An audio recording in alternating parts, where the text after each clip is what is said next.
21 minutes past 7, so we're talking onshore wind turbines. The go-ahead has been given for a site in Bradwell-on-Sea. In fact, preparation work is very much underway. I saw it for myself just the other day.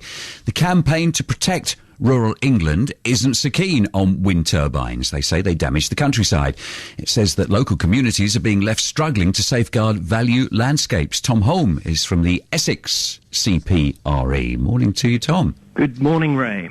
Other people in other parts of the country would say we've had to pay that price, so why shouldn't Essex get a bit of it? There's more people live in our little corner of the countryside than perhaps anywhere else in the country. Well, I think you've put your finger on it there, Ray, because we are a very crowded county with unpredictable wind forces. And I think the feeling is that around the county, not just in Bradwell, as we've heard, but in Southminster, near Clacton, Earls Hall Farm, that these industrial wind power farms are too high a price to pay for meeting these needs.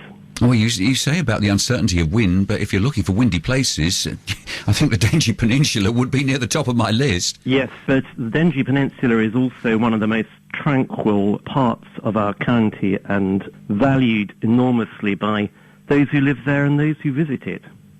I'm finding it hard to argue against you here, seeing as I'm a resident of the area, but I'm still undecided on my personal view, on wind turbines, and I suspect a lot of people are, because we see them in Cornwall, for instance, and I quite like looking at them. Whether I'd want to live underneath one or not, I'm not so sure. But again, in the Lake District, there are uglier ways of producing electricity, aren't there?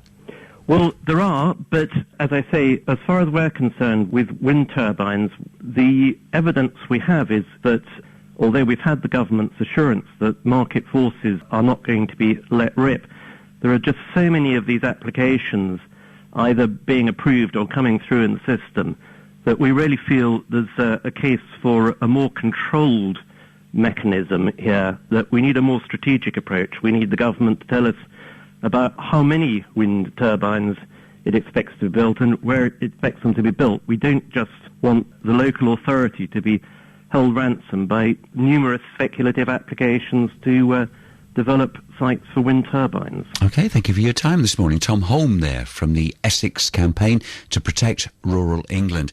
24 minutes past 7 now.